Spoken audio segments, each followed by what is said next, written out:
Hello, hello, I'm Beth Joey and welcome back to my YouTube channel. I feel like I always sound really perky in that intro and then I have to meet that level for the rest of the video, so let's see how that goes. Unfortunately, I don't know if this is quite the type of video for perky cheerful because this is my worst books of 2021. Now, I have to admit, I am not the sort of person that likes saying I don't like a book. I find it very difficult. I always feel like I'm going to personally offend someone, be it other people who've read the book and enjoyed it, or the author or the publisher. But at the end of the day, not everyone is going to like every book. So I've put together a list of books that I read in 2021 that I either didn't like, or I DNF'd, or there was something in it that just kind of rubbed me up the wrong way. And I'm going to go through that list with you now. As you might expect, I actually don't own a single one of these books anymore. I donated a few of them, I gave a few of them to friends because I knew I didn't like it but they might. I also don't remember a lot of the details about a few of these books as well because I've kind of tried to banish them from my brain in some cases because I didn't like some of the messages that were there. And to sort of kick that side of things off, I'm going to start with Bridesmaids by Jane Costello. Bridesmaids reminds me a little bit of 27 Dresses in that it follows a woman who is always the bridesmaid, never the bride. I believe she meets a man who she sort of runs into across a number of her friends' weddings, but at the first wedding where she meets him, he's actually the date of one of her friends, a friend that she kind of doesn't really like, more of a frenemy, because I think that particular friend is very self-absorbed, or at least presents that way. So I guess you could kind of call it enemies to lovers. Now, the reason why I didn't like this book is because it is the stereotypical case of women against women. I found a lot of these friends to be the sort of stereotype friendship group. So you've got the sort of model skinny one who's really vapid, then you've got the sort of more plus size girl who becomes a model skinny sort of look and then becomes really vapid. You've got the friend that keeps everyone stuck together like glue, and then you've got the girl in the happy marriage that isn't quite as happy as everybody thinks. It was just a lot of stereotypes all thrown into one book.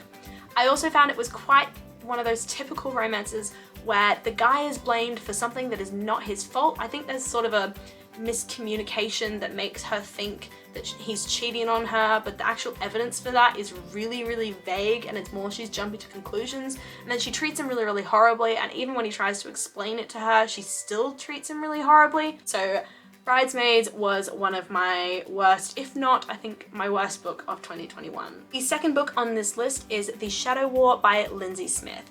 Now, as someone who finds the period around World War II to be particularly fascinating, I love books sort of set in that time period because I'm a massive sort of war buff. I really love learning about World War I and World War II and the political situation at play and the economic even situation at play that sort of caused those events to happen. So I thought a book that brought fantasy into that world as well would be really fascinating. Shadow War follows 6 teenagers, I believe, who sort of figure out that there is a shadow world that if the Nazis were to gain access to would completely turn the tides of the war. So I thought the idea of bringing in a fantasy world that these kids could control and sort of fighting over who gets control of this fantasy world would be really interesting. But at the end of the day, the exploration of that world was minimal at best.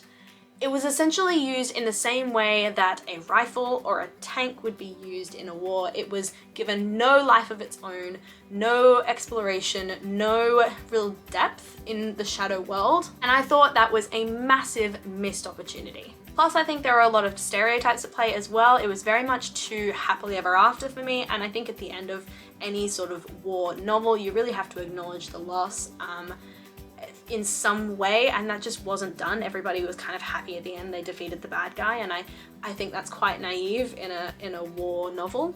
And then finally, the last thing that I didn't like about this book was that it felt very disjointed. Just about every single chapter was done in a different perspective, and oftentimes you would read a situation that had occurred and then they'd change the perspective and you'd sort of reread the exact same situation from a different perspective. It felt disjointed, it felt out of rhythm, it felt repetitive, so you weren't really able to get into the flow of the story anyway. The next book on my list of the worst books of 2021 was Law by Alexandra Bracken. Now, I think this is a somewhat unpopular opinion because Law was definitely well loved for a period of time earlier in the year, and that is the sole reason why I picked it up. I knew nothing about the book itself, I knew nothing about Greek mythology, anything like that. So I picked it up because everybody seemed to love it. Now, the premise behind the story, if you just sort of read the blurb, is quite fascinating. Essentially, every 7 years, something called the Aegon begins. And it's where I believe the gods are sort of brought down to earth and made mortal. And it gives the descendants of those gods the chance to kill them and take their place. So it centers around a woman by the name of Law, who I think a long time ago, her entire family was wiped out in the process of this game so that they couldn't then sort of compete to take a god's place, and she's the only one left, so she's very much in danger around this time. And the Aegon is definitely a period of time where anything goes. Like, you can kill anyone in any family, you don't just have to kill your own sort of god person. Now, Law is absolutely dedicated to not taking part in this. She just wants to live her life. She wants to remain unconnected until she finds a basically dying Athena on her doorstep, and they make a deal to essentially protect each other.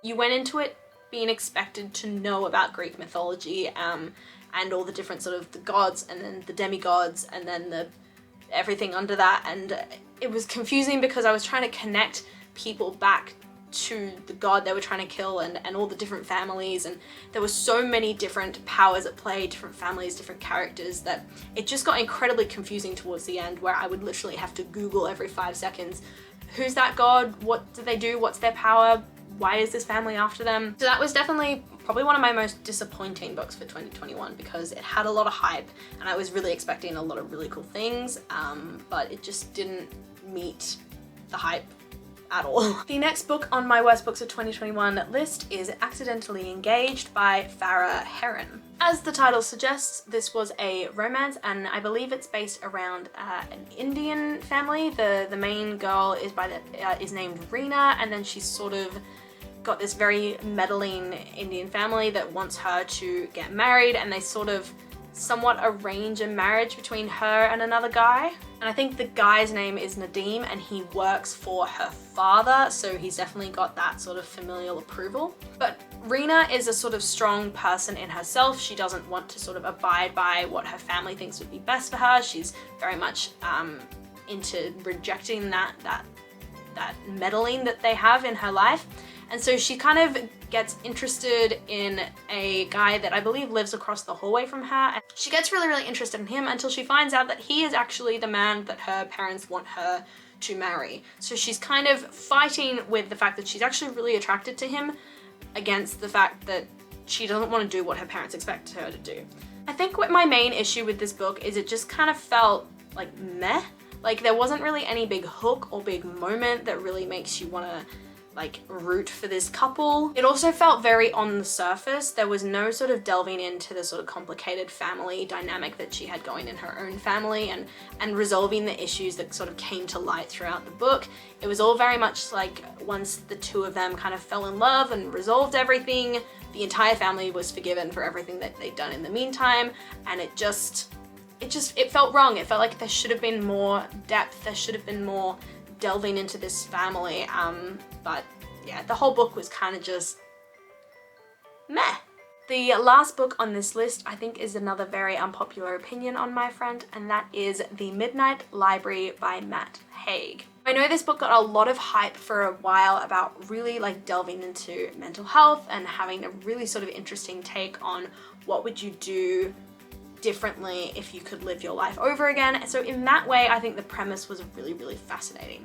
I will just very quickly put a trigger warning out there because the book itself, and obviously my review of the book as well, deals with suicide, it deals with mental health. So please do skip over this if that's not something that you kind of want to listen to. It essentially follows a woman who feels like she's really been living a very bland life, nothing's been going right for her, and so she, at the very beginning of the book, commits suicide. Now, prior to death, she goes to a place called the Midnight Library, where it's essentially a library full of books where she can relive all of the different choices that she made in her life and see what would happen if she chose differently. So for example, I think one of her things is like she was a really amazing swimmer, so she was like, what would happen if I pursued that career path? And she's able to open that book and insert herself into that world and live it. My issue with this book is the character herself listed about 10 or so different talents that she had that she could have pursued, but she always just never kind of put the effort in. Kind of was just like, nah, I don't want to do that. I'm gonna go and, you know, be in a band. And then she's kind of like, nah, I don't want to do that. I'm gonna go and be a motivational speaker. And she sort of never really committed to anything, and that's how her life kind of spiraled after that.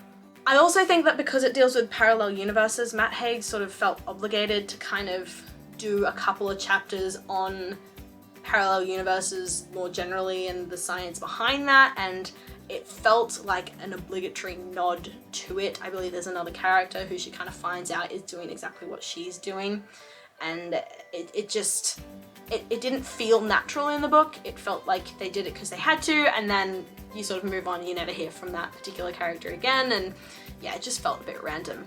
Those were my worst books of 2021. There's a real mix here of different reasons why I didn't like them. For some, they were stereotypical, for some, they were problematic in terms of their messaging, and for some, they were just plain old boring. Obviously, I say worst books of 2021 very tentatively because I understand that for some people, these are real gems, they really, really love them. So I'm not saying that no one should read them because they are definitely beautiful books in themselves, if that is your thing. But for me, they just didn't meet what I would like to read. Do let me know in the comments down below if you agree with me on any of these books or if you disagree. I'd love to hear some of the differing takes on books like The Midnight Library and Lore from people who maybe sort of related to those characters a bit more or sort of understood the history behind them, because obviously I didn't have that connection with them, and for those two books, that was the main reason why I didn't like them. Other than that, like, subscribe, and hit that notifications bell to be notified when I release new content, and I will see you in my next video. Bye!